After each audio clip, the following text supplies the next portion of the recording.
Assalamualaikum warahmatullahi wabarakatuh dan salam sejahtera. Okey, bersama Cikgu Husni dalam sesi PDPR bagi subjek RBT tahun 4. Okey, ini adalah minggu kedua kita untuk RBT tahun 4. Okey, bagi tahun 4, topik pertama yang akan kita pelajari adalah peraturan keselamatan. Okey, cikgu akan sentuh berkenaan dengan peraturan keselamatan. Kita tengok apa komponen yang ada dalam peraturan keselamatan. Okey, sebelum itu, jom kita baca komik dulu. Okey, tengok.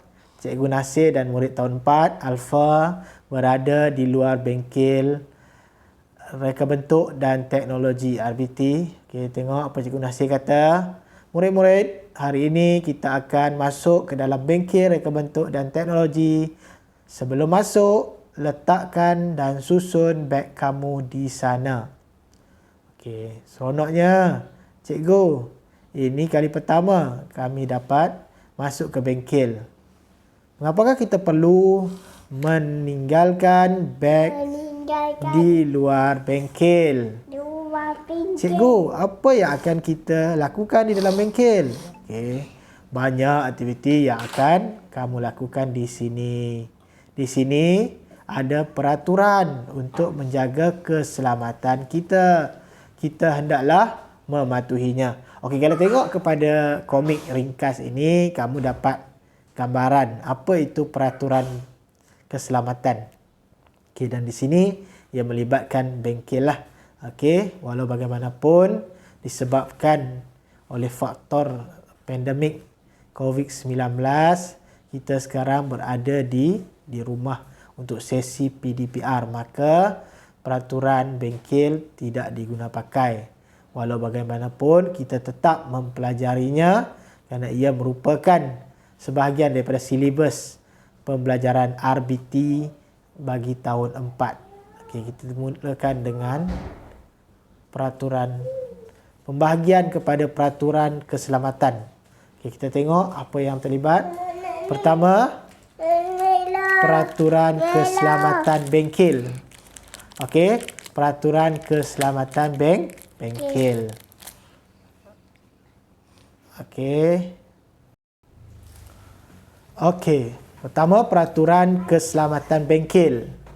Okey, seterusnya yang kedua, peraturan keselamatan diri. Okey, diri kamu pun perlu dijaga. Peraturan keselamatan alatan. Ini apa tujuan dia?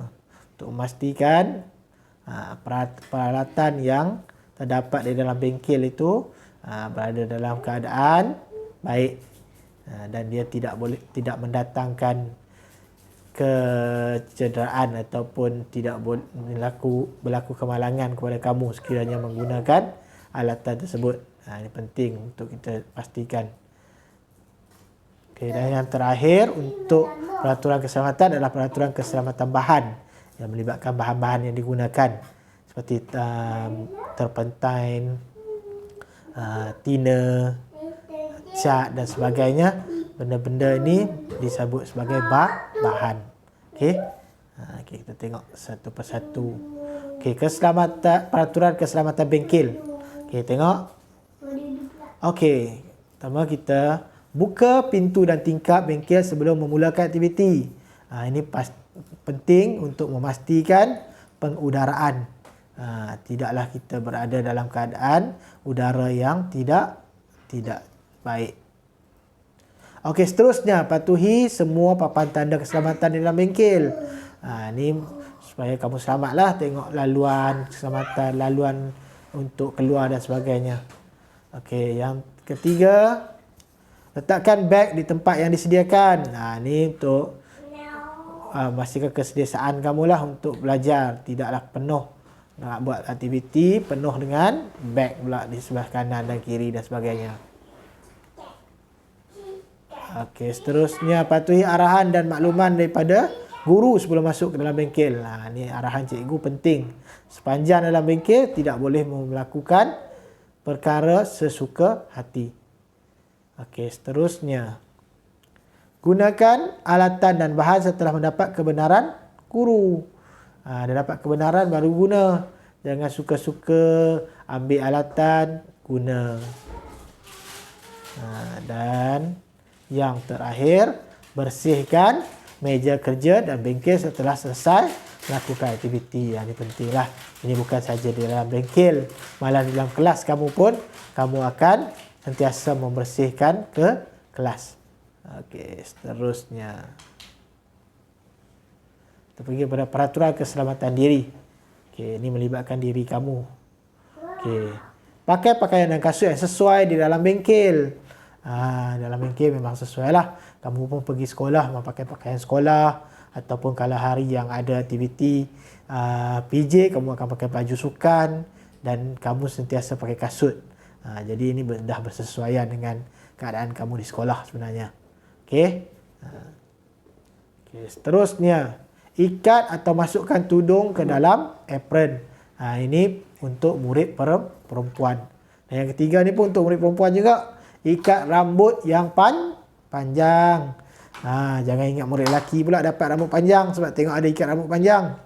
Tidak, ni untuk murid perempuan. Okey, dan yang terakhir, selesai aktiviti cuci tangan dengan air dan sabun sehingga bersih.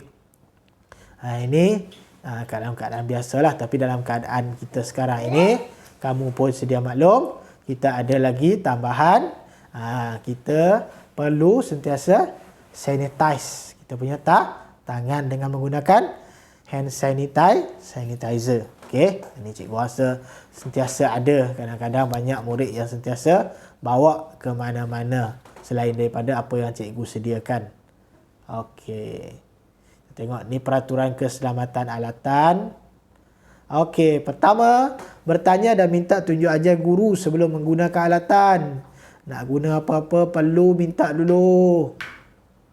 Yang kedua, berhati-hati semasa menggunakan alatan. Yang ketiga, laporkan alatan yang rosak atau hilang kepada guru. Jangan diam-diam. Guna-guna tiba-tiba rosak, dia diam-diam. Nanti kawan lain guna, mungkin boleh menyebabkan kecederaan. Kita tak nak ini yang berlaku sebenarnya. Bukan kita nak menyalahkan kamu sebagai murid-murid yang menggunakan benda yang alatan yang rosak. Kalau nak rosak nak buat macam mana kan? Tapi untuk memastikan keselamatan. Kita tak nak nanti bila murid lain guna, dia akan cedera disebabkan alatan yang rosak tanpa pengetahuan guru.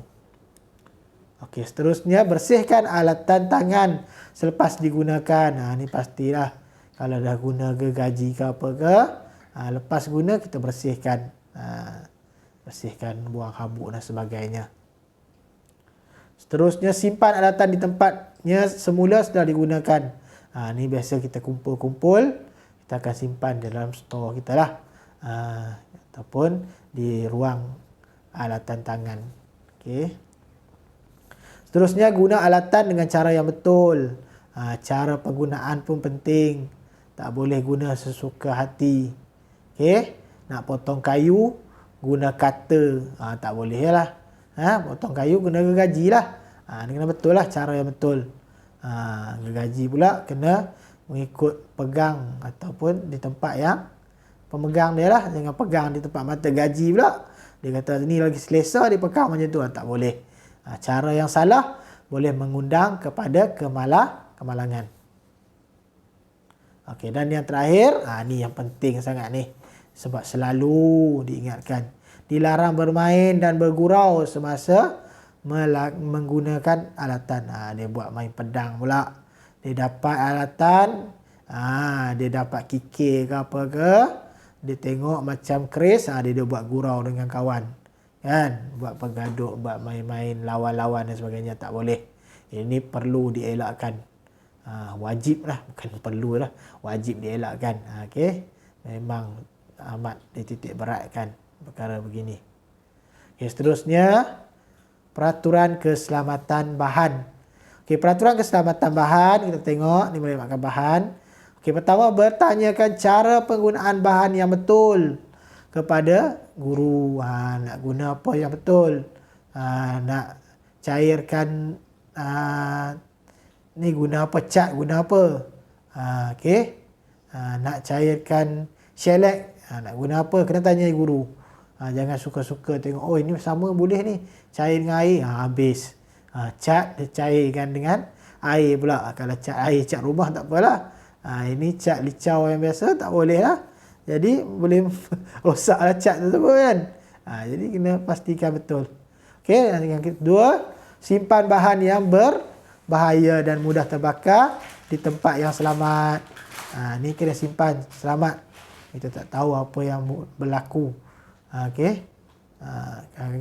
Lalu orang cakap kemalangan tidak bau, betul tak? Kemalangan tidak bau, kan? Okey. Berhati-hati semasa menggunakan bahan berbahaya. Ni pentinglah. Okey, bahan yang bahaya mungkin berasid dan sebagainya. Okey, mungkin bahan tu boleh mengakis dan sebagainya. Jadi kena berhati-hati. Okey, bersihkan bahan yang tumpah di atas lantai dengan segera. Kita risau.